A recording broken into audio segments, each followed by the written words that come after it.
من الشيطان الرجيم.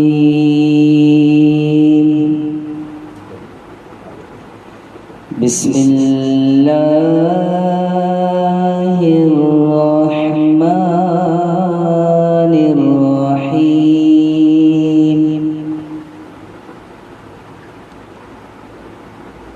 يا أيتها النفس المطمئنة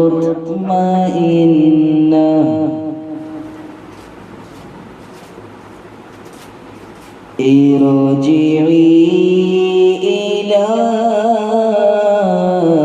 ربك راضية مرضية فادخلي في عبادي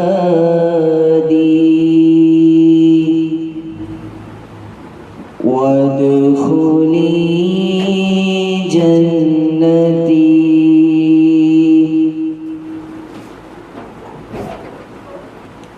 صدق الله العظيم. صلى الله عليك يا رسول الله وسلم عليك یا حبیب اللہ. پڑھیے صلی اللہ علیہ یا رسول اللہ وسلم علیک یا حبیب اللہ.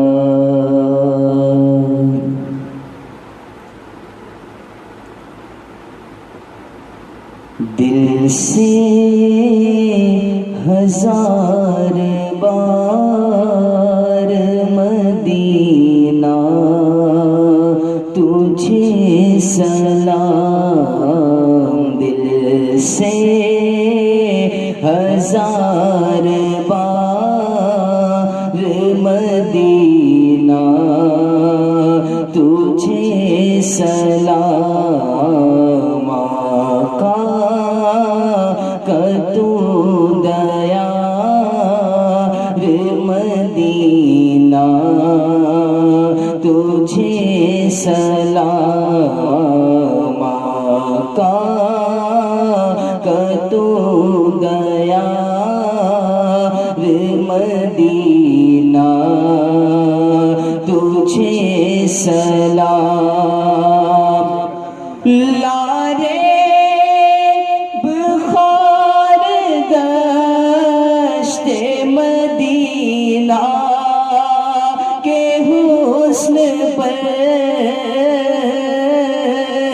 لارے بخار دشت مدینہ کے حسن پر قربان لال زار مدینہ تجھے سلام. قربان لال زار مدینہ تجھے سلام. تجھ سے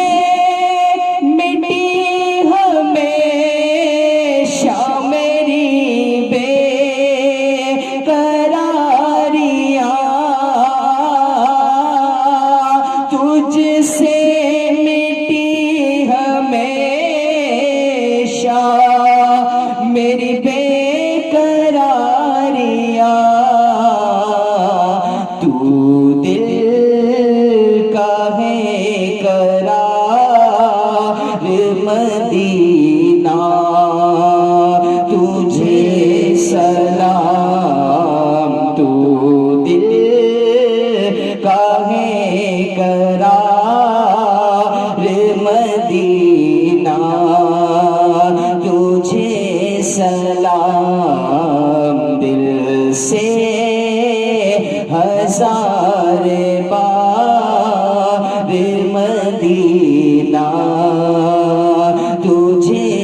سلام طیبہ سے دور کیسے اجاگر رہے گا اب طیبہ سے دور کیسے اجاگر رہے گا اب مشکل ہے انتظار مدینہ تجھے سلام مشکل ہے انتظار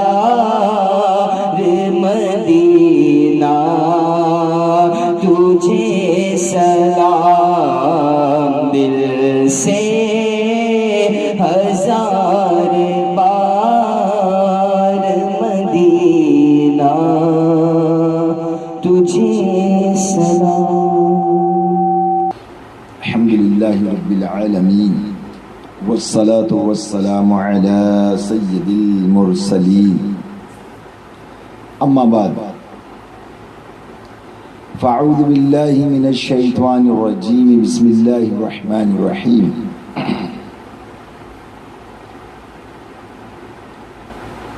الصلاة والسلام علیک یا رسول اللہ وعلى آلک وصحابک یا حبیب اللہ الصلاة والسلام علیک یا نبی اللہ وعلى آلک وصحابک یا نور اللہ اللهم صل وسلم وبارك على سيدنا ومولانا محمد النبي الأمي الحبيب العالي القدر العظيم الجاه وعلى آله وصحبه وبارك وسلم صلاة والسلام عليك يا سيدي يا سيدي يا مكي يا مدني يا عربي يا قريشي يا هاشمي يا ملجأ يا طبيبي يا كريمي يا رسول الله صلى الله تعالى عليه وسلم. آج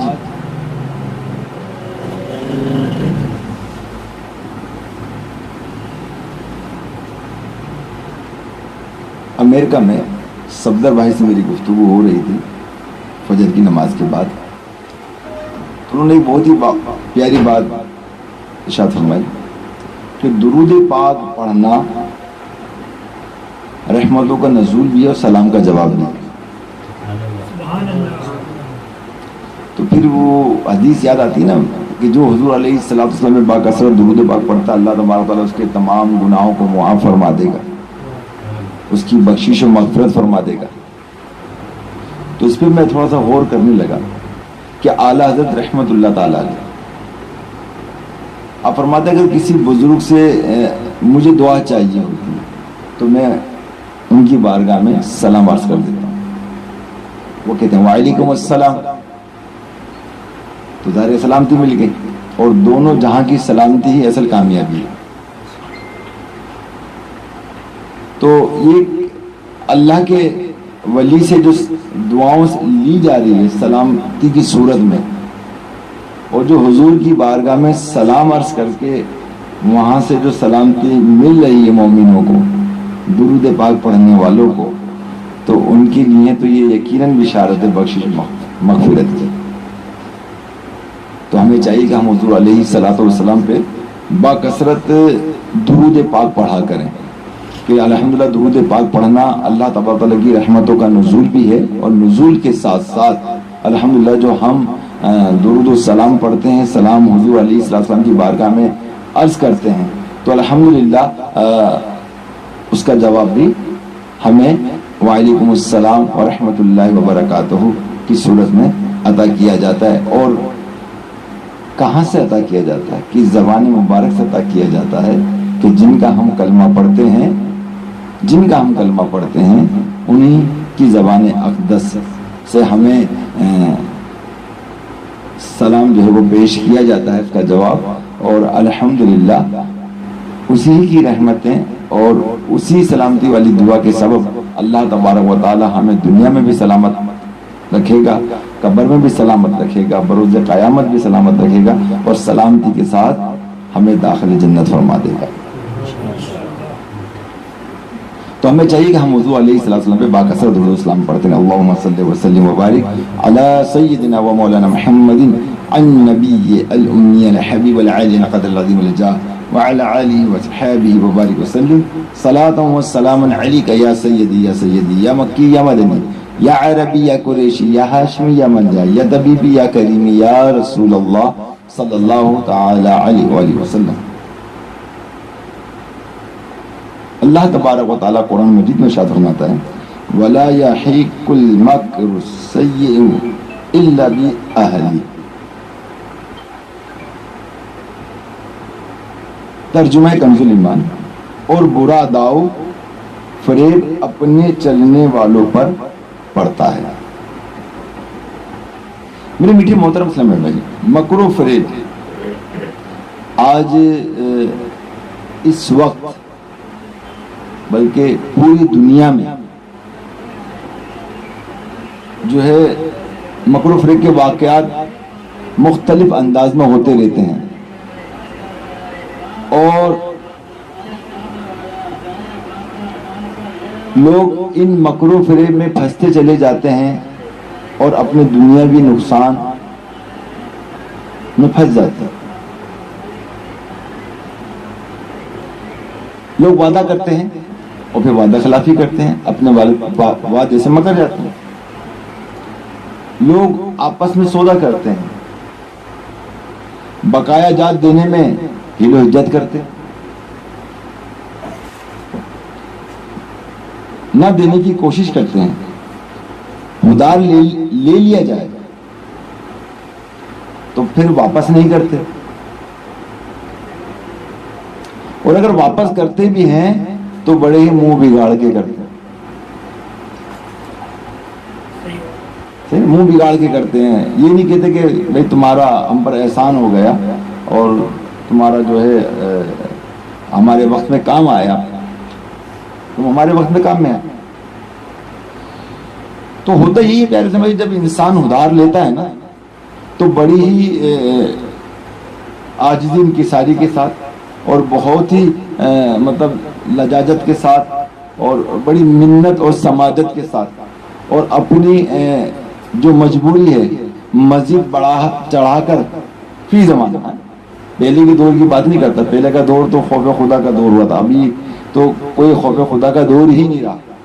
اگر سوال کیا جائے کہ بھائی کیا تمہیں خوف ہے اللہ کا، تو ہر شخص کہے گا کہ مجھے اللہ کا خوف ہے. کیا کہے گا؟ مجھے اللہ تبارک و تعالیٰ کا خوف ہے. مگر اس کا عمل، اس کا اپنا عمل، اس کا اپنا کردار یہ بتا رہا ہے کہ اس سے اللہ کا خوف نہیں. بلکہ ایک بات میں آپ سے عرض کروں، اگر کوئی بدماش ہو، ڈاکو ہو، اس سے سوال کیا جائے کہ کیا تم اللہ سے ڈرتے ہو، تو کیا کہے گا وہ؟ میں اللہ سے ڈرتا ہوں. کیا کہے گا وہ؟ میں کسی سے نہیں ڈرتا، میں اللہ سے ڈرتا ہوں. تو کیا یہ اس کے لیے اللہ سے ڈرنا ہوا کہ وہ ڈکیتیاں بھی کر رہا ہے، چوریاں بھی کر رہا ہے، شراب نوشی بھی کر رہا ہے اور بد فعلیاں بھی کر رہا ہے، بد کلامیاں بھی کر رہا ہے، لوگوں کی دل آزاریاں بھی کر رہا ہے، لوگوں کی بد دعائیں بھی لے رہا ہے؟ تو در حقیقت یہ خوف خدا نہیں ہے، یہ ایک انسان کو شیطان نے گھما دیا اور اس کو وسوسوں کا شکار کے جال میں پھانس کر اس کو رکھ دیا اور اس کو اپنے من کا مفتی بنا کر ہر ناجائز چیز کو وہ اپنے لیے جائز سمجھ رہا ہے.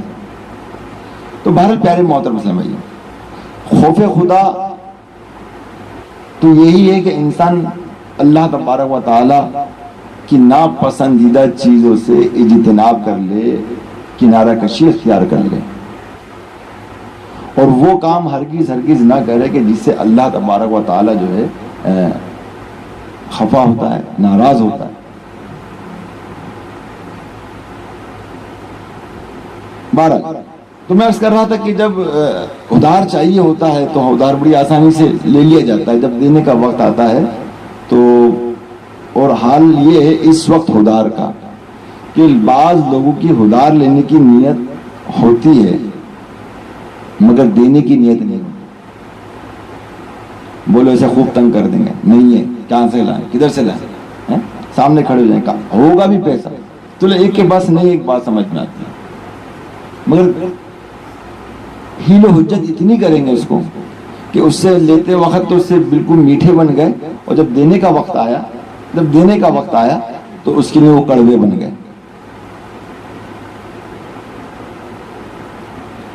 تو میرے پیارے محترم سے دیکھیے، آج لوگ ادھار کھا کے بیٹھ جاتے ہیں، آج لوگ کاروبار میں دھوکہ دے کر لاکھوں کروڑوں کھربوں روپے ہڑپ کر جاتے ہیں، اسی طرح ڈکیتیاں کر کے، موبائل چھین کر، اسی طرح ہمارے پاکستان کے اندر کہا جائے کہ پیٹرول میں ڈنڈی مارنا، دودھ میں ڈنڈیاں مارنا، دودھ میں پانی ملانا یا کوئی بھی اشیاء کھانے کی ملاوٹ والی پیش کرنا، پھر خود ہی چند سکوں کے خاطر آج کل جیسے کہ پاکستان میں بات مشہور ہے کہ گندا تیل جو بازاروں میں یا دکانوں پر دیا جاتا ہے جن سے کھانے وغیرہ بنتے ہیں، عام طور پہ مطلب سستا پڑتا ہے وہ تیل۔ اسی طرح بہت ساری ایسی چیزیں ہیں کہ جہاں پر ہوا یہ ہے کہ موزز ڈکیت بننے کے ساتھ ساتھ جب موزز ڈکیت بن گئے، ہر جگہ ڈنڈیاں مارنا شروع کر دیا، تو حقیقی ڈکیت جو وہ مسلط ہو گئے اور وہ ڈکیتیں کر رہے ہیں۔ آج حال یہ کہ وہ ڈکیتوں کو جب ڈکیتیاں کرتے ہیں اور اس کو کھاتے ہیں، ہڑپ کر جاتے ہیں، یہاں تک کہ ڈکار بھی لے لیتے ہیں، وہ یعنی سب کچھ ہضم ہو جاتا ہے، ان کو سب کچھ ہضم ہو جاتا ہے، تو جیسا مال تھا ویسا کھا رہے ہیں اور ویسے ہضم ہو رہے ہیں، ویسے پل رہے ہیں۔ تو بہرحال میٹھے محترم اسلام بھائی، یہ دنیا کی جو زندگی ہے وہ انتہائی مختصر ہے، انتہائی مختصر ہے، اور اس مختصر زندگی میں ہم لوگوں کے حقوق پامال کر رہے ہیں، چوریاں کر کر، ڈکیتیاں کر کر، موزز ڈکیت بن کر، ٹھیک، کاروبار میں ہیرا پھیری کر کر، کاغذی کارروائی میں ہیرا پھیری کر کر،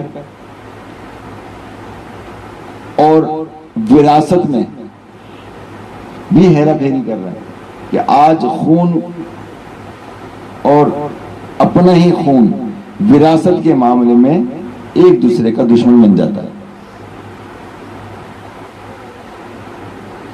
بہرحال پیارے محترم اسلامی بھائی، یاد رکھیے کسی نے بھی جان بوجھ کر کسی کے 3 پیسے دبائے، کتنے دبائے؟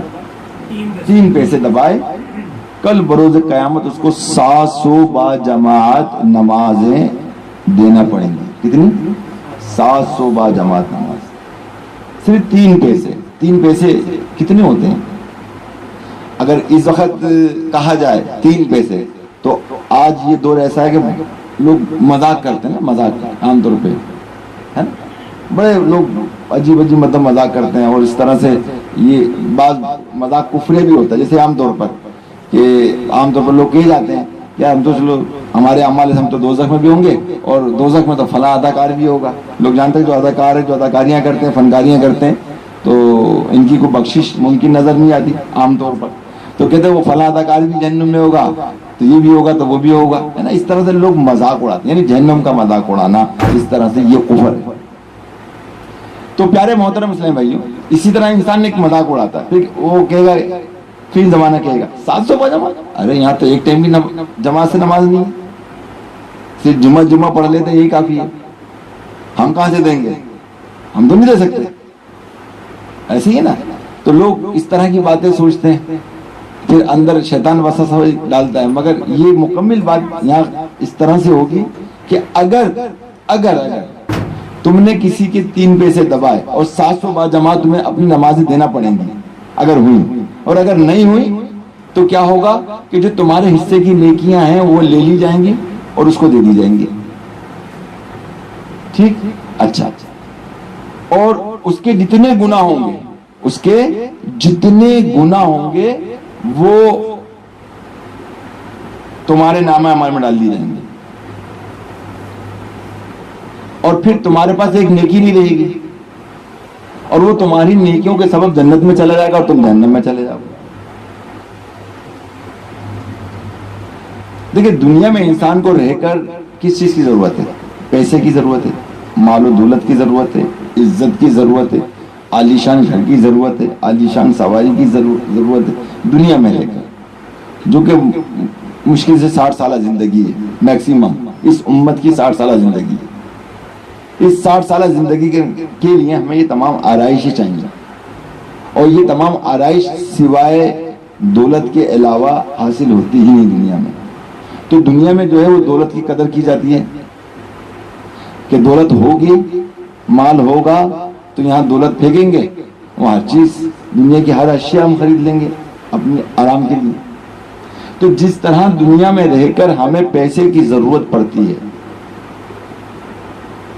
اسی طرح مرنے کے بعد اس سے کہیں زیادہ، مرنے کے بعد اس سے کہیں زیادہ ہمیں نیکیوں کی ضرورت ہوگی کہ ہم نے تلاوت قرآن پاک کیا ہوتا، ہم نے نفلی عبادت کی ہوتی، ہم نے 5 وقت کی پابندی سے نماز ادا کی ہوتی، ہم نے صدقہ خیرات کیا ہوتا، ہم نے دین کی خدمت کی ہوتی، ہم نے نیکی کی دعوت دی ہوتی، لوگوں کو تبلیغ کی ہوتی۔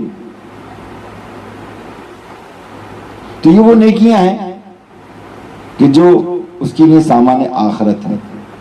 تو بہرحال پیارے میٹھے محترم سمجھ میں بتانا چاہتا ہوں آپ کو کہ اگر 700 بار جماعت نماز نہیں ہوئی تو وہ اپنے گناہ تمہارے نامہ اعمال میں ڈال دی جائیں گے، اور تمہاری جتنی نیکیاں ہوں گی وہ ساری کی ساری اس کو دے دی جائیں گی،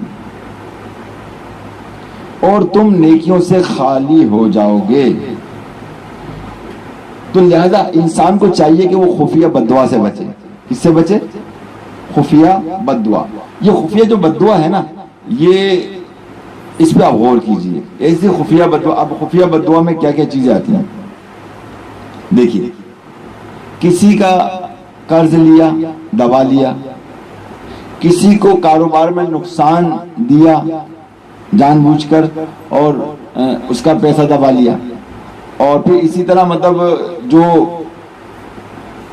دیکھیں میں سب کو نہیں کہہ رہا ہوں، جنہوں نے مطلب سی اے کیا ہوا ہوتا ہے نا، اور مطلب اچھی تعلیم حاصل کی ہوتی ہے، تو ان کے پاس بہت راستے ہوتے ہیں ڈنڈیاں مارنے۔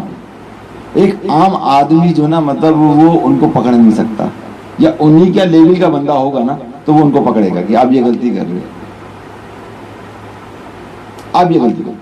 اور جو بڑے بڑے مینیجر رکھتے ہیں، بڑی بڑی تنخواہوں پہ رکھتے ہیں، تو ان کو رکھتے اسی وجہ سے کہ وہ ہمارے کو بچت کسی ترکیب سے دکھائیں، چاہے کسی کا حقوق پامال ہوتے ہوں، کچھ بھی ہوتے ہوں، مگر سب جگہ ایسا نہیں ہے، سب جگہ ایسا ہرگز نہیں ہے، ٹھیک ہے نا۔ تو وہ بھی مطلب طرح طرح سے جو ہے لوگوں سے ڈنڈیاں مار کے جو ہے لوگوں کے حقوق جو پامال کر رہے ہوتے ہیں، ان کو چاہیے وہ بچیں اس چیز سے۔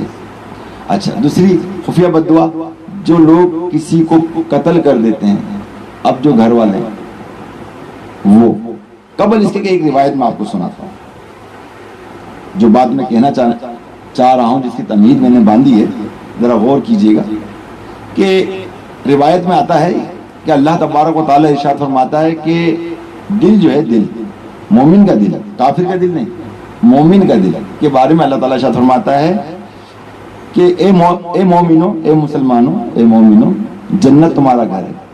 جنت کس کا گھر ہے؟ تمہارا گھر ہے، اس میں شیطان داخل، بولے شیطان داخل نہیں ہوگا۔ جو تمہارا دل ہے، جو تمہارے اندر ہے، وہ میرا گھر ہے، اگر اس میں شیطان داخل ہوا تو یہ بڑی ناانصافی ہوگی۔ اللہ اکبر۔ تو یہ دل جو ہے، مسلمانوں کا دل جو ہے، مسلمانوں کا جو دل ہے، ٹھیک، یہ اللہ کا گھر ہے۔ اب سوچے، جب اللہ کے گھر سے پکار اٹھے گی تو کہاں پہنچے گی؟ کسی نے کسی کا مال دبایا اور اسے خیال آیا کہ یہ اس کو میں نے قرض دیا تھا، اس نے مجھے پیسہ نہیں دیا، اور اس کا دل دکھے گا نا، بغیر زبان کے اس کے منہ سے، اس کے دل سے اس کے میں بددعا نکلے گی بغیر کسی الفاظ کے، اور یہ کیسی بددعا ہوگی۔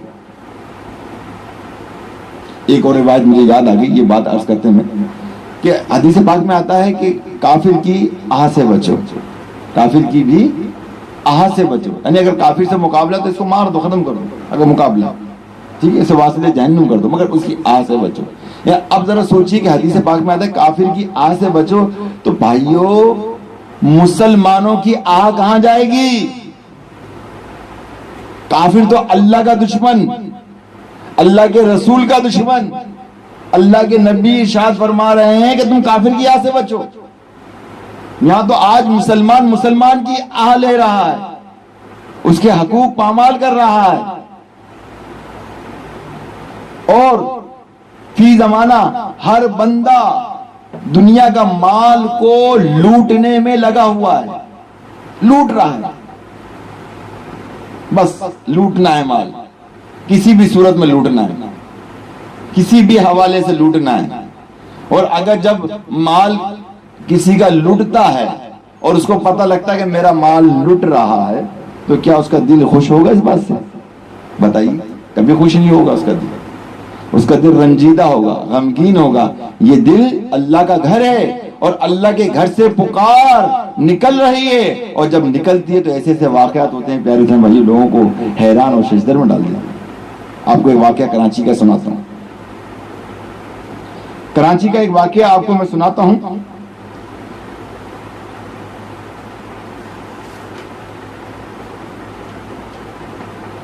کراچی شہر کا واقعہ، ایک عمر رسیدہ شخص بینک میں پیسے لے رہے تھے، بینک میں پیسے لینے گئے اور پیسے انہوں نے گننا شروع کیا۔ 1,000 کے 3 نوٹ تھے، اور 500 کے بھی 3 نوٹ تھے، اور 100 روپے کے 5 نوٹ گنتی کیے۔ کل رقم ہوئی کتنی؟ 5,000۔ کتنی ہوئی؟ 5,000۔ اور 5,000 کا نوٹ نہیں چلتا تھا، یہ اس وقت کی بات ہے، یعنی 5,000 بھی بہت بڑی اس دور میں رقم ہوا کرتی تھی۔ تو یہ جب رقم گن رہے تھے تو ایک فراڈیا وہ ان کو دیکھ رہا تھا، اور اس نے نوٹ گنتے ہوئے دیکھ لیا کہ کتنے نوٹ جو ہیں وہ 1,000 کے ہیں، کتنے نوٹ جو ہیں وہ 500 کے ہیں، اور کتنے 100 روپے کے ہیں۔ اب جب وہ عمر رسیدہ بزرگ وہاں سے نکلے، اور نکلنے کے بعد اسٹاف کی طرف آئے، تو وہ فراڈیا بھی ان کے پیچھے پیچھے ہو لیا۔ وہ بس میں بیٹھے، یہ بھی بس میں بیٹھ گیا۔ اب بس میں بیٹھ گیا، کنڈکٹر آیا اس کے پاس پیسے لینے کے لیے۔ اب اس نے ایک ناٹک کیا نا، فنکار تھا، ناٹک تھے، اور فنکار ہوتے نا، یہ فنکار، یہ بڑے فنکار ہوتے ہیں، یہ میں آپ کو بتا دوں۔ آپ عام طور پہ کہتے ہیں بڑا فنکار ہے، آپ جو مطلب آپ جملہ کہتے ہوں گے فنکار ہے، مگر فنکار کے معنی سمجھتے کیا ہوتا ہے؟ مطلب فنکار اس کو کہا جاتا ہے جو جھوٹ کو حقیقت بن کر بیان کرے، چہرے سے بھی، نگاہوں سے بھی، ہے نا، کردار سے بھی، ہر چیز سے۔ جو اداکار ایکٹنگ کرتے ہیں انہیں فنکار کہا جاتا ہے، فنکار ہے۔ تو آپ دیکھتے ہیں وہ جبکہ کوئی بھی فلم ہو یا ڈرامہ ہو، سب جھوٹ پر مبنی ہوتا ہے، کوئی ریئل سین نہیں ہوتا، مگر اس کو ایک ریئل سین اس کو بنایا جاتا ہے، ایک دکھایا جاتا ہے۔ یہاں تک کہ بعض لوگ جو ہیں وہ جب کوئی غمگین سین آتا ہے تو اس کو لوگ دیکھ کے رونا بھی شروع کر دیتے ہیں۔ تو یہ کتنی خطرناک فنکاری ہے۔ اور اگر ان کو کیمرے سے ہٹ کے لگا ہو تو ہنس رہے ہوں گے، مسکرا رہے ہوں گے۔ کیمرے سے ہٹا کے اگر ان کا ہاتھ پکڑ کر تو وہ ہنس رہے ہوں گے، مسکرا رہے ہوں گے۔ تو مقصد یہ کہ یہ فنکار ہوتے ہیں نا، یہ واقعی فنکار ہوتے ہیں، یعنی کسی بھی چیز کو، جھوٹ چیز کو بالکل اس انداز سے پیش کرنا کہ جو سامنے والا اس کو سچ جان لے۔ تو اسی طرح یہ فراڈیا بہت بڑا فنکار بھی تھا۔ جیسے اس نے ہاتھ میں ڈالا، ایسے دیکھا اس نے، ارے، اور پھر باقاعدہ ناٹک شروع کر دیا اس نے، ارے بھائی یہ، اس نے کہا میرے پیسے غائب ہو گئے، میرے پیسے، میری جیب پڑ گئی، ارے میرے پیسے۔ اب اس نے رونا دھونا شروع کر دیا بس کے اندر، اس نے رونا دھونا شروع کر دیا۔ جب اس نے رونا دھونا شروع کیا، سمجھے نا، تو کہنے لگا بس سے کوئی نہیں اترے گا، اور مجھے اپنے نوٹوں کی کہ 3 نوٹ جو ہیں اس میں 1000 کے ہیں اور 3 نوٹ جو ہے مطلب یہ ہے کہ 500 کے ہیں اور 100 کے جو ہیں 5 نوٹ ہیں. اس طرح ٹوٹل میرے 5000 روپے ہیں. تو لہٰذا کوئی اترے گا نہیں گاڑی سے, گاڑی والوں سب کی تلاشی لی جائے. جب تلاشی لی گئی تو ظاہر ہے کہ انہی عمر رسیدہ جو بزرگ تھے ان کے پاس سے وہ 5000 روپے نکلے. اب جب لوگوں نے دیکھا کہ ان کے پاس سے نکلے, باقاعدہ جو اس نے بتایا وہی نکلے اتنی ساری بس کے اندر, تو لوگ ان کو نالتیاں دینے لگے, ارے آپ کو شرم آنا چاہیے, کیا آپ کی عمر ہے اور آپ جیب کترے بنے ہوئے, آپ جیب کترے. وہ کہہ رہا با خدا میں نے جیب نہیں کاٹی, یہ پیسے تو میں بینک سے لے کے آ رہا ہوں, یہ پیسے میں بینک سے لے کے آ رہا ہوں. بولے کہاں سے بینک سے لے کے آ رہے ہو, تم جھوٹ بول رہے ہو. وہ کہہ رہا یہ تو میرے پیسے ہیں, دیکھیں میرے پیسے ہیں یا نہیں ہے. اب دونوں میں ایک بحث و تکرار جو ہے وہ شروع ہو گئی بس کے اندر. بس اپنی منزل کی طرف رواں دواں ہے اور یہ سلسلہ بھی جاری ساری ہے کہ راستے کے اندر تھانہ آ جاتا ہے تو سب کہتے ہیں کہ رک جاؤ, گاڑی کو روکو اور دونوں کو تھانے لے کے چلو, فیصلہ وہیں ہوگا. بظاہر لوگ ایکٹنگ کرنے والے فراڈیا کے ساتھ تھے, اس کی ہمدردیاں اس کے ساتھ تھی. جب دونوں کو وہ لے کے گئے اور انسپیکٹر کے سامنے تو کہا کہ بھئی یہ مانتے نہیں, کہتے ہیں کہ میرے پیسے ہیں, وہ کہتا ہے میرے پیسے ہیں, صحیح ہے نا. تو وہاں پر بھی باقاعدہ ایک بحث جو ہے وہ تکرار جو ہے وہ شروع ہو گئی. جب وہ بحث و تکرار ان کی مسلسل جاری و ساری رہی اور پھر ان بزرگ نے دیکھا کہ یار کہیں سے بھی کچھ بچاؤ کا کوئی سلسلہ نظر نہیں آ رہا اور میں ہی مطلب ان کے درمیان جو ہوں مجرم نظر آ رہا ہوں, کہ جیسے کہ میں نے ہی مطلب یہ کہ جیب کاٹی ہے, میں ہی چور ہوں, ہے نا. اور لوگ بھی یہی کہہ رہے ہیں, ہے نا, اس طرح سے ظاہر کر رہے ہیں اور سب اس کے ساتھ ساری ہمدردیاں اس کے ساتھ ہی. تو اس نے کہا, ان بزرگ نے کہا کہ انسپیکٹر آپ پتہ ہے آپ کے پاس کوئی قرآن پاک رکھا ہوا ہے یہاں پر جو روزانہ کھلتا ہو اور پڑھا جاتا ہو. انہوں نے کہا ہاں بالکل ہے میرے پاس, میں خود پڑھتا ہوں. وہ لے کے آئیے. وہ انسپیکٹر قرآن پاک کو لے کر آ گیا. انہوں نے اپنے ہاتھ میں لیا اور ہاتھ میں لے کر کچھ کہا. لوگوں نے نہیں سنا کیا کہا, لوگوں نے نہیں سنا کیا کہا اور کچھ کہا. اور انسپیکٹر کو کہا کہ یہ جو پیسے ہیں نا جو رکھے ہوئے, بولا یہ آپ اس کو دے دیں. وہ اس کو دے دیں, بولا ہاں اس کو دے دیں. لوگ حیران, کہاں اتنی بحث و تکرار ہو رہی تھی, وہ کہہ رہے ہیں میرے ہیں, وہ کہہ رہے ہیں میرے ہیں, اور یہ آپ اتنی آسانی سے یہ ان کے پیسے. اس نے تو جلدی سے پیسے پکڑے اور پتا کوئی ایسا شخص کیا کرے گا, ہے نا, ہر کام اجرت میں کرے گا نا. اسے جلدی سے پیسے سے لیے اور جیب میں رکھے اس نے اور وہ شکریہ ادا کیا اور کرنے کے بعد جو نا وہ تھانے سے باہر نکلا اور ساتھ میں فٹ پاتھ پہ کھڑا ہو گیا گاڑی کے لیے. اب لوگ بھی جانے لگے, تھانے سے جانے لگے تو اتنے میں 2 بسیں جو ہیں لڑتی ہوئی آ رہی ہیں, 2 بسیں لڑتی ہوئی آ رہی تھی اسی دوران, ہے نا. جب یہ وہاں کھڑا ہوا تو بس وہ کھڑا ہی ہوا تھا وہاں پر, تو ایک بس فٹ پاتھ پر چڑھی جس پہ یہ موجود تھا. تو اس پر وہ ٹائر جو تھا نا گاڑی کا وہ چڑھا اور چڑھ کر وہ فوراً ہی ہلاک ہو گیا. جو تھانے سے نکلے تھے دیکھنے کے لیے وہ سب حیران اس کو دیکھ کر سجدہ رہ گئے. پھر اس کی لاش کو اٹھایا اور بابا صاحب ابھی تھانے میں موجود ہی تھے, انہیں اٹھایا اور تھانے میں لاش لائی گئی. جب لائی گئی تو لوگوں نے دیکھا, پہچان لیا, مطلب انسپیکٹر نے پہچان لیا کہ یہ تو اسی کی لاش ہے.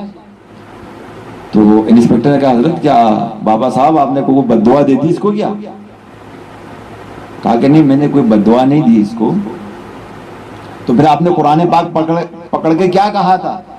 کہا تھا میں نے قرآن پاک پکڑ کے یہی اللہ کی بارگاہ میں عرض کی اللہ تو انصاف کرتے, دیکھو انصاف تمہارے سامنے.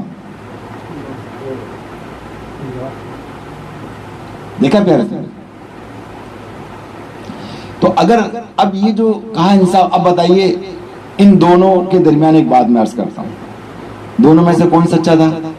واقعے سے آپ کو یہ پتہ لگے جو عمر رسیدہ بزرگ تھے وہ سچے تھے اور وہ جو فراڈیا تھا وہ جھوٹا تھا. اب مجھے بتائیے دونوں کی دلی کیفیت کیا تھی؟ دونوں کی دلی کیفیت کیا تھی؟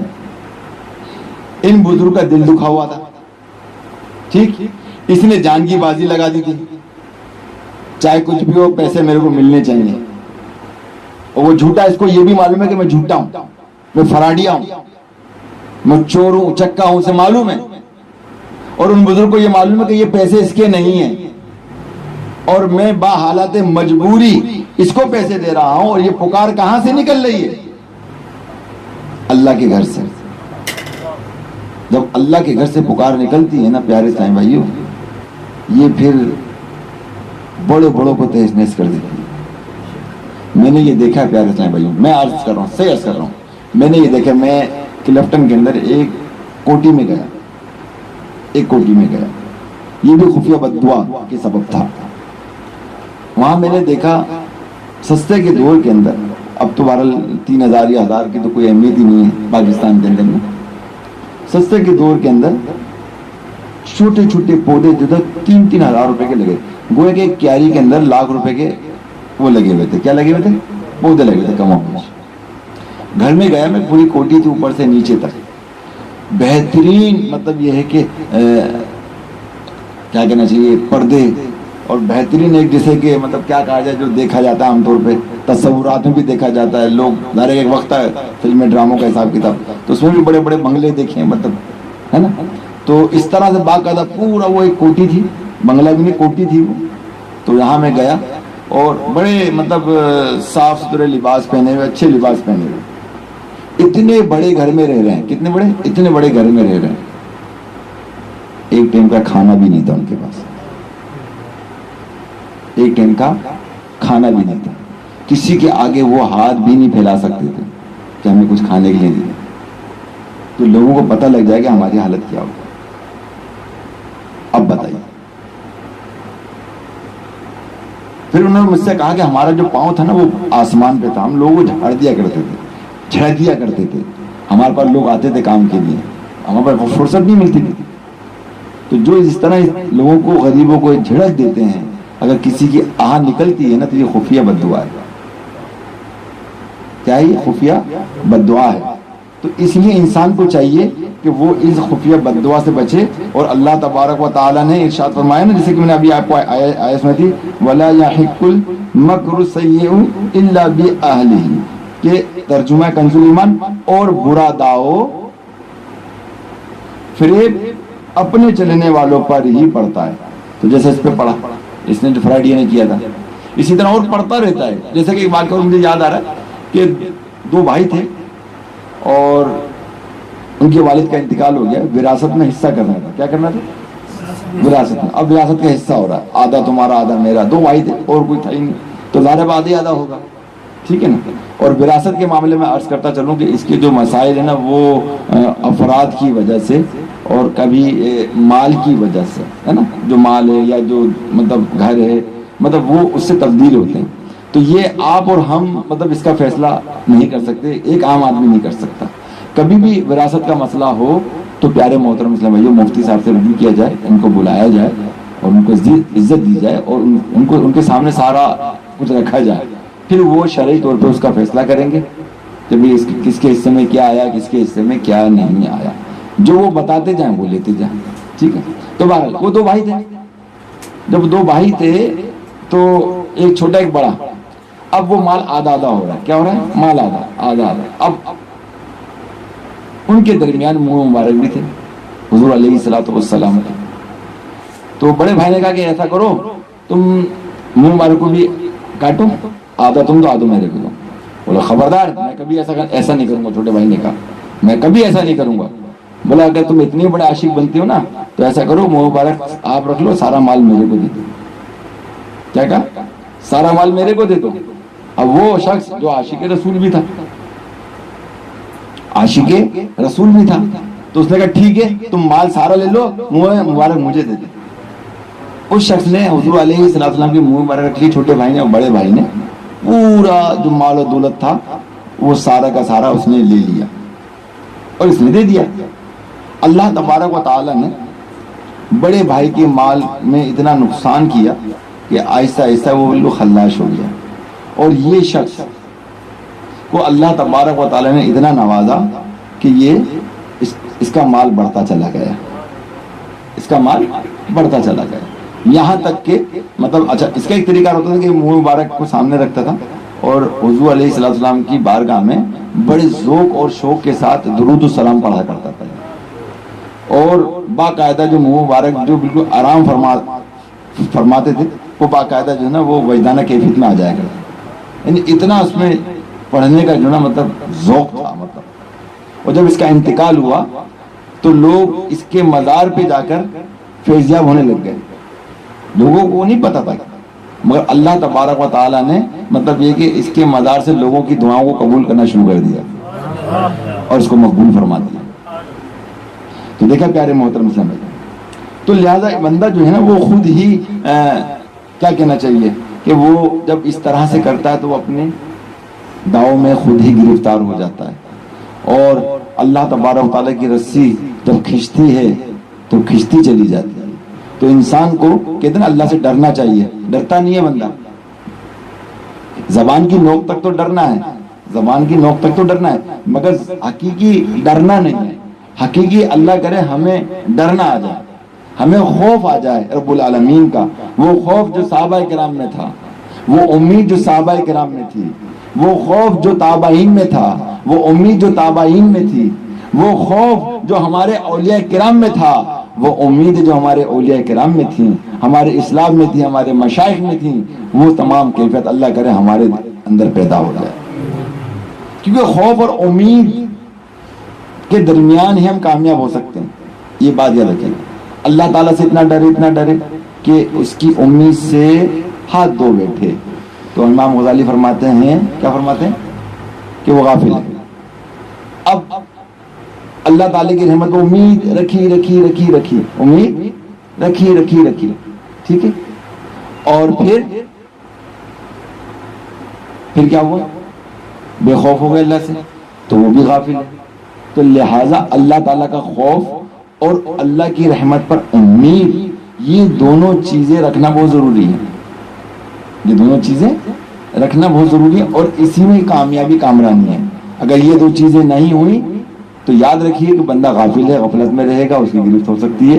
اللہ تبارک و تعالی ہم پر اپنا فضل و کرم عطا فرمائے, اپنا خوف اور خوف خشیت ہمارے دلوں میں پیدا فرمائے. دیکھا آپ نے کہ حضرت عمر فاروق رضی اللہ تعالیٰ عنہ کو اللہ تبارک و تعالیٰ نے اپنے محبوب علیہ الصلوۃ والسلام کے ذریعے انہیں جنت کی بشارت عطا فرما دی تھی ان کی اپنی زندگی میں, کہ عمر تم جنتی ہو, تم جنتی ہو.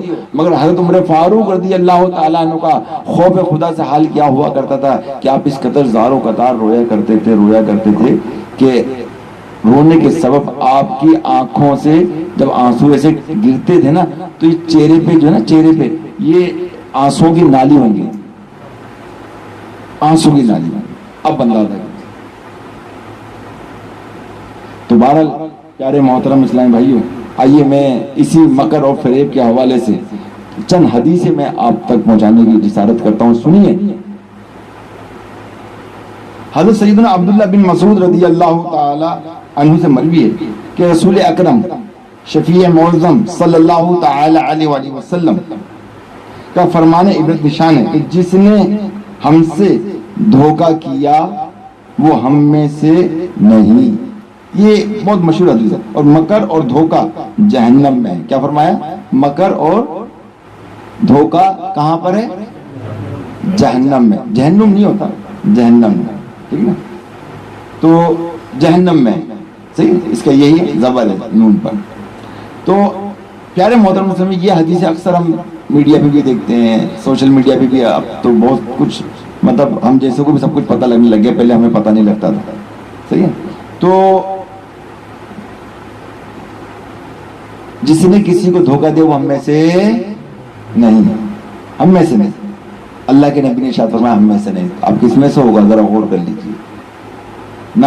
ہم میں سے اس کا فیصلہ ہوگا کل بروز قیامت, کافروں کے ساتھ اٹھے گا, کافروں کے ساتھ ہی اس کا فیصلہ ہوگا, ٹھیک ہے. اچھا, اور پھر دھوکہ دینا, یہ جہنم میں, یہ جہنم میں. مکر کرنا, مکر و فریب, جو آج کل ہدار لے گئے تھے مکر و فریب کے حوالے سے. دیکھیں میں دوبارہ ہدار کا عرض کر رہا ہوں, اس کی وجہ یہ کہ آج کل یہ بیماریاں ہر ایک میں لگ گئی ہیں, اکثر لوگوں میں لگ گئی بیماری کہ بس ہم دیں. یاد رکھیے پیارے میٹھے محترم اسلام بھائیوں, اللہ کے نبی علیہ الصلوۃ والسلام نے کے سامنے ایک میت لائی گئی جنازہ پڑھانے کے لیے. آپ نے فرمایا اس پہ قرض ہے. عرض کیا کہ یا رسول اللہ صلی اللہ علیہ وسلم اس پہ قرض ہے. آپ نے فرمایا کہ اس کی نماز جنازہ تم پڑھو, میں نہیں پڑھوں گا. اللہ اکبر, اللہ کے نبی نے منع فرما دیا. کتنی بڑی بات ہے, کتنی خطرناک بات ہے.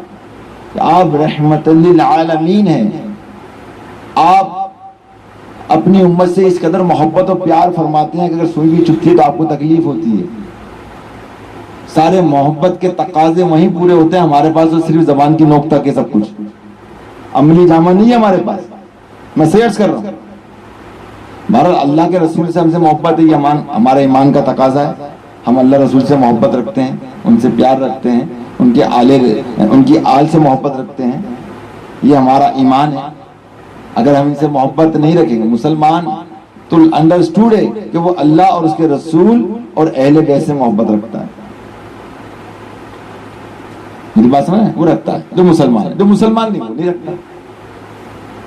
اور اگر اللہ نہ کرے کوئی مطلب یہ کہ ان سے محبت نہ رکھے گا تو وہ مسلمان بھی نہیں ہے, مسلمان ہو کر بھی مسلمان نہیں ہے. تو بہرحال پیارے اسلام بھائیوں کہ اللہ کے رسول علیہ الصلوۃ والسلام نے منع فرما دیا کہ اس کا نماز جنازہ کیا کرو, تم پڑھو, میں نہیں پڑھتا. اللہ تبارک و تعالیٰ نے انسانی صورت میں حضرت جبرائیل علیہ السلام کو بھیج دیا اس دوران, اور انہوں نے ان کا قرض ادا کیا. میں حدیث پوری بیان کر رہا ہوں مگر میں نے جو خطرناک بات عرض کی ہے وہ میں آپ کو اسٹارٹنگ بتا دیا ہوں. اب اس سے کیا ہوتا ہے کہ ادھار لینے والوں کی نا مطلب وہ ڈھارس بن جائے گی کہ ہم یہ کر لیں گے. بھائی ایسا نہیں کر سکتے آپ, اور ضروری نہیں کہ ہر ایک کے ساتھ ایسا بھی ہو. اب اللہ کی منشا کیا ہے, اس کے معاملات کیا ہیں, اللہ بہتر جانتا ہے. ٹھیک ہے نا. تو حضرت جبرائیل علیہ السلام کو اللہ تبارک تعالیٰ نے بھیجا, اور بھیجنے کے بعد حضرت جبرائیل علیہ السلام نے ان کا قرض ادا کیا, اس میت کا قرض ادا کیا.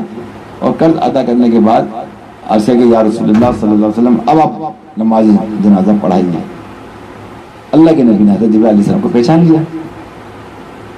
پھر جنازہ پڑھ لیا گیا, پڑھا دیا گیا. اللہ کے نبی نے استفسار فرمایا تو حضرت جبرائیل علیہ السلام نے عرض کیا کہ یا رسول اللہ صلی اللہ علیہ وسلم یہ شخص روزانہ 100 بار سورہ اخلاص پڑھا کرتا تھا. تو اس کی وجہ سے اللہ تبارک و تعالی نے اس کے قرض کو خود اتارا. دیکھا کر یہ تو چلو ایک فضیلت ہے, ٹھیک ہے. مگر میں عرض یہ کرنا چاہتا ہوں کہ آپ سوچئے کہ اللہ کے نبی علیہ الصلوۃ والسلام نے منع فرما دیا. پھر اب ایک ادھار کا ایک طریقہ کار یہ ہوتا ہے, کیا ہوتا ہے کہ یار میں 10 تاریخ کو آپ کو دے دوں گا پیسے, ابھی آپ میرے کو دے دیں, ابھی مجھے آپ دے دیں, میں 10 تاریخ کو پیسے دے دوں گا آپ کو, وہ ٹھیک ہے. اب وہ 10 تاریخ آئی, گول ہو گئی. 11 تاریخ آئی, گول ہو گئی. 15 تاریخ آئی, گول ہو گئی. مہینہ آیا, گول ہو گیا. سالوں ہو گئے, پیسے واپس ملنے کے کوئی چانسز نظر ہی نہیں آ رہے, نظر نہیں آ رہے. نام سدو جس کا لو مت دوں, وہ حال ہے ہمارا. ایک بات یاد رکھیے پیارے محترم سے کہ جب بندہ کسی کو ادھار دیتا ہے, اگر 10 دن کے لیے ادھار دیا, فرض کیجیے اگر اس نے 10,000 روپے دیے تو ہر روز اس کو 10,000 صدقہ کرنے کا ثواب ملتا ہے. کتنا ہے نا, جتنے اس نے پیسے دیے. اچھا, اب اگر وہ جس تاریخ پہ اس نے طے کیا کہ میں نے پیسے دینے, اس تاریخ پہ اس نے پیسے دے دیے تو ٹھیک.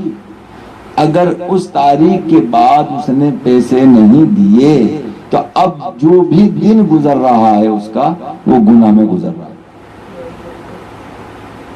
کس میں گزر رہا ہے؟ گناہ میں گزر رہا ہے. اب چاہے وہ خانہ کعبہ میں ہو, خانہ کعبہ کا روبرو ہو, حضور علیہ السلام کی بارگاہ میں ہو, کہیں بھی کسی مقدس جگہ پر ہو, مگر قرض کا بار ہے, دھوکہ دے رکھا ہے, ٹھیک, اور نہیں دیا. یا تو 2 صورتیں, یا تو قرض حسنہ حاصل کرے, ٹھیک, یا پھر یہ کہ اس سے پھر مزید وقت لے لیا جائے کہ بھئی میرے پاس ابھی نہیں بنے, مجھے 5 دن کا اور وقت دے دیں. یہ اس کو خود کو چاہیے مگر وہ دیتا نہیں. اور اگر کوئی ذرا ادھار لینے میں ذرا مضبوط ہوتا ہے نا, اور جب اس کے گلے سے نکالتا ہے, یقیناً اس کا چہرہ دیکھنے جیسا ہوتا ہے, ایسے خفا انداز میں, ایسا لگ رہا ہے ہم اپنے پیسہ بھی لے رہے ہیں نا, جیسے کہ ہم اس سے زبردستی لے رہے ہیں کہ اس کی کا پیسہ ہے, اس کا پیسہ نہیں ہے. ایسی حالت ہے.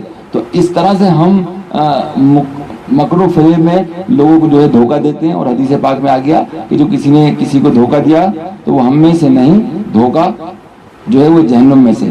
آئیے ایک اور حدیث ہے کہ محبوب رب العزت محسن انسانیت عز و جل صلی اللہ تعالی علیہ وسلم کا فرمان علی شان ہے کہ مکروہ، فریب اور خیانت جہنم میں لے جانے والے کام ہیں۔ حضرت حسن بصری رحمت اللہ تعالی علیہ سے مروی ہے کہ حضور پاک صاحب لولاک سیاح افلاق صلی اللہ تعالی علیہ وسلم کا فرمان علی شان ہے مکر، دھوکہ اور خیانت جہنم میں ہے۔ حضور نبی کریم صلی اللہ تعالی علیہ وسلم کا فرمان علی شان ہے کہ دھوکے باز جنت میں داخل نہ ہوگا۔ لو جی حدیث آ گئی، سن لیجیے، صحیح نا؟ کیا فرمایا کہ دھوکے باز جنت میں، بولیں اب وہ غور کر لیں جو جگہ جگہ ڈنڈیاں مارتے ہیں، اپنے کاروبار میں ڈنڈیاں مارتے ہیں۔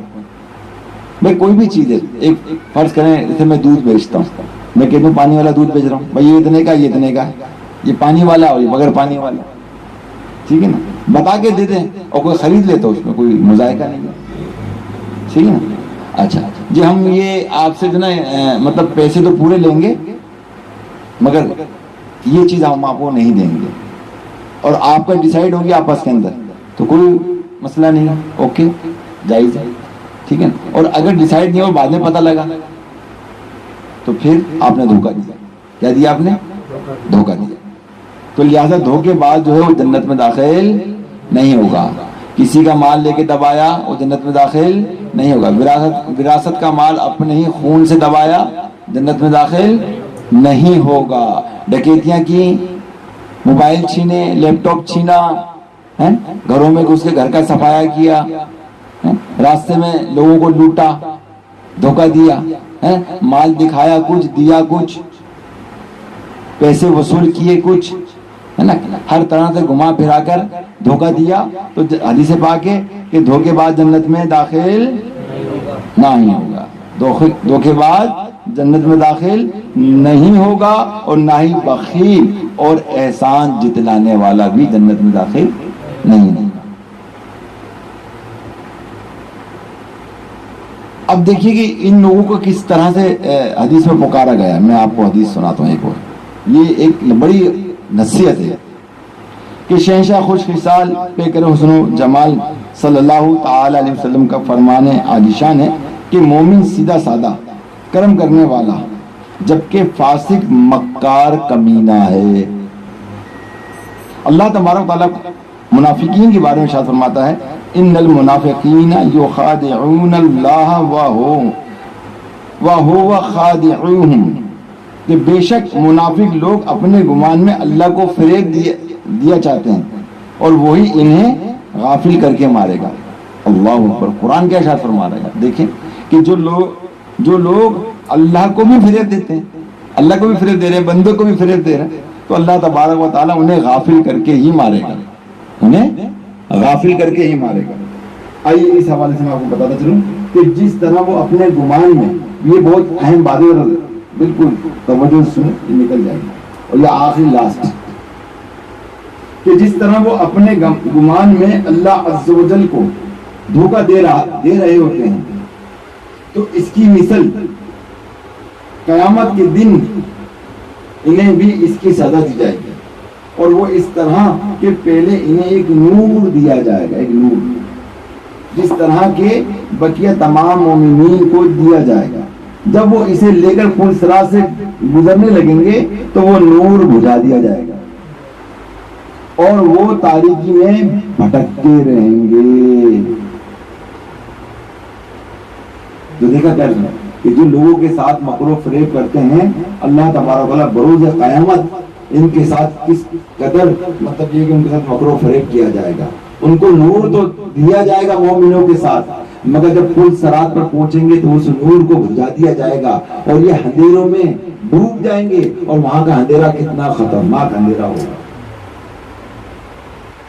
اب یہاں ایک اور روایت مجھے یاد آ رہی ہے کہ جو لوگ مسلمانوں کی دل آزاری کرتے ہیں، مذاق اڑاتے ہیں، تو ان کا بھی کل بروز قیامت اڑاتے ہیں، اور اکثر لوگ اڑاتے ہیں، دوست آپس میں مل جاتے ہیں نا، اڑاتے ہیں، اور بظاہر وہ بندہ جو نا ہنس رہا ہوتا ہے اور اندر سے اس کا دل دکھ رہا ہوتا ہے، پتا؟ اور یہ اکثر لوگوں میں یہ ہوتا ہے، اس پہ آپ غور کر لیں، اس کو کہتے ہیں دل آزاری۔ کیا کہتے ہیں؟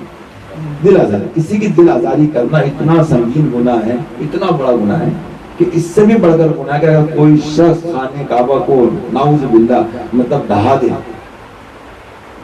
ہے نا، خانہ کعبہ کو ڈھا دے، اس سے بڑھ کر گناہ کسی مسلمان کی دل آزاری کرنا۔ آج دو دوست مل کے تیسرے دوست کا مذاق اڑاتے ہیں، اڑاتے ہیں نا، اس کی بڑی کہتے ہیں نا آج کل بڑے جملے ہیں جن کا مطلب لغت میں بھی نام نہیں آتا کہ اس کے معنی کا، ہم نے بڑی بدلی اڑا دی۔ اس طرح بہت سارے ایسے جملے جو مطلب لغت میں نہیں ہے، کہیں ملتے ہی نہیں ہے، مگر وہ لینگویج کے حساب سے، دور کے حساب سے نا وہ جملے ترتیب ہو گئے اور ان کے معنی بس ہماری سمجھنے کے حد تک ہم نے اس کے ساتھ یوں کر دیا، ہم نے اس کے ساتھ یوں کر دیا، اس کی ایسی تیسی کر دیا ہم نے، ہے نا، ہم نے اس کے ساتھ ایسا کر دیا اور خوب حاصل ہوتا ہے، دیکھا پتہ لگ گیا اس کو، پتہ لگ گیا۔ تو یہ عمل اچھا نہیں، یہ عمل اچھا نہیں، یہ عمل انسان کو جو ہے پیارے سے جو اس طرح سے کرتا ہے مسلمانوں کے ساتھ، ان کا مذاق اڑاتا ہے، اس کے ساتھ بہت بڑا مذاق جو ہے بروز قیامت ہوگا کہ انہیں جنت کے دروازے پر لایا جائے گا، جاؤ داخل ہو جاؤ، جیسے جنت کے دروازے میں یہ پہنچے گا جنت کا دروازہ بند ہو جائے گا، پھر دوسرے دروازے سے اس کو داخل کیا جائے گا، جاؤ وہاں سے چلے جاؤ، وہ وہاں سے جائے گا، جیسے ہی پہنچے گا فوراً وہ بھی بند ہو جائے گا۔ اسی طرح پھر تیسرے دروازہ، پھر چوتھا، پھر پانچواں، پھر چھٹا، پھر ساتواں، پھر آٹھواں دروازہ جنت کا اس کا بند ہو جائے گا۔ اب بتائیں دروازہ کون سا کھلا ہوا ہے؟ کون سا کھلا ہوا؟ تو بہرحال میرے میٹھے محترم اسلام میں عرضی کر رہا تھا میں کہ جو لوگ مکر و فریب کرتے ہیں، لوگوں کی دل آزاری کرتے ہیں، لوگوں کا مذاق اڑاتے ہیں، اسی کے برعکس ان کے ساتھ بروز قیامت یہ معاملات ہوں گے۔ ان کو نور دیا جائے گا، اس کو جنت کے دروازے پہ کھڑا کر کے جنت کا دروازہ بند کیا جائے گا، اور ان کو تاریکی کے اندر پل صراط پر تاریکی یعنی اندھیرا ہو جائے گا ان کے لیے، اور یہ پل صراط کو پار نہیں کر سکیں گے۔ جب پل صراط کو پار نہیں کریں گے تو کہاں جائیں گے؟ جہنم میں جائیں گے۔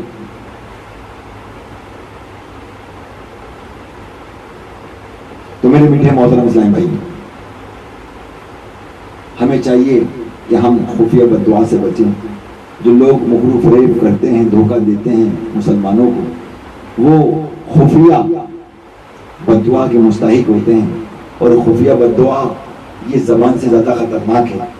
یہ بات یاد رکھیے گا، انسان کا دل دکھتا ہے تو یہ دل اللہ کا گھر ہے، اللہ کے گھر سے جب پکار اٹھے گی تو سوچیے وہ پکار کہاں سے کہاں جائے گی اور پھر کیا سے کیا ہو سکتا ہے۔ اس کو اب بخوبی سمجھ سکتے ہیں، جان سکتے ہیں، اور دل کی دکھن کو ہر شخص محسوس کرتا ہے۔ دل کی دکھن کو ہر شخص محسوس کرتا ہے جب اسے کسی چیز کی تکلیف ہوتی ہے، کیسی دکھن ہوتی ہے، اور اسی دکھن پر اگر وہ بددعا دے، کتنا دعا تو شاید دل سے نہیں نکلتی ہے، بددعا ضرور دل سے نکل جاتی ہے۔ بددعا نکلنا دل سے جو ہے اس کے چانسز سے زیادہ ہے، اور دعا کے چانسز جو ہے نا وہ کم دل سے نکلنے۔ تو بہرحال اللہ تبارک و تعالی ہم سب کو عمل کرنے کی توفیق رفیق عطا فرمائے، اور ہمیں جو بھی کچھ سنا اس پر عمل کرنے کی توفیق رفیق عطا فرمائے۔ انشاءاللہ توجہ فرمائیں، اعلان سماعت فرما لیں۔ انشاءاللہ عز و جل 7 جنوری 2018 کو انشاءاللہ بڑی 11ویں شریف ہوگی، اور یہ بڑی 11ویں شریف جو ہے الحمدللہ یہ محفل یہ امت کی بھلائی کے لیے ہے، اور اس کا ایک نعرہ ہے کہ دعوت کو عام کیجیے، امت کا بھلا کیجیے، ہے نا۔ اس میں الحمدللہ ہزاروں لاکھوں کروڑوں کی تعداد میں جو ہے اس سال ثواب دیا جاتا ہے، اور پھر حاضرین 11ویں کو بخشا جاتا ہے، اور حاضرین 11ویں کے مرحومین کو بھی بخشا جاتا ہے، کہ جس کے سبب اللہ تبارک و تعالیٰ ان مرحومین کی بخشش و مغفرت فرماتا ہے۔ تو لہٰذا یہ ہے کہ آپ بھی اس میں تشریف لے کر آئیں، دعوت کو عام کریں، امت کا بھلا کیجیے، اور اللہ کی بارگاہ میں ویسے ہم نے دعا کی، تیری رحمتوں کے وسائے یہاں پر، کرم کر الہی جو آئے یہاں پر۔ تو جو آئے گا رحمتیں برکتیں لوٹ کر جائے گا انشاءاللہ، خالی ہاتھ نہیں جائے گا انشاءاللہ۔ تو بہت سارے سے واقعات ہیں، اب میرا وقت بھی ختم ہو چکا ہے، اور اسی پہ اتفاق کروں گا، اور آپ کو اس کی دعوت دوں گا کہ آپ ضرور بضرور جو ہے نا اس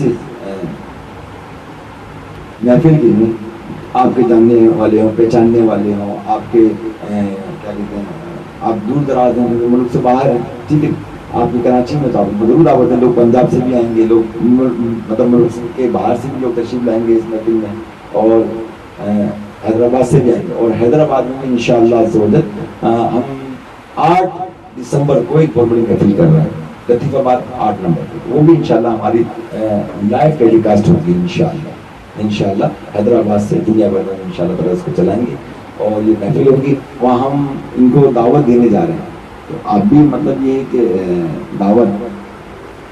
آپ بھی دعوت کو عام کریں، اور میں دعا کی اللہ کہ جو اس دعوت کو عام کرے تو اس کا بھلا کرے، اس کی حاجتوں کو پورا کرتے، اس کی مشکلوں کو آسان کرتے، اس کے رزق میں برکتیں دیتے، ہو سکے تو مطلب بے حساب اس کی بخشش و مغفرت فرما، اور جلوہ مصطفیٰ اس کو عطا فرما دے، جو دعوت کو عام کرے۔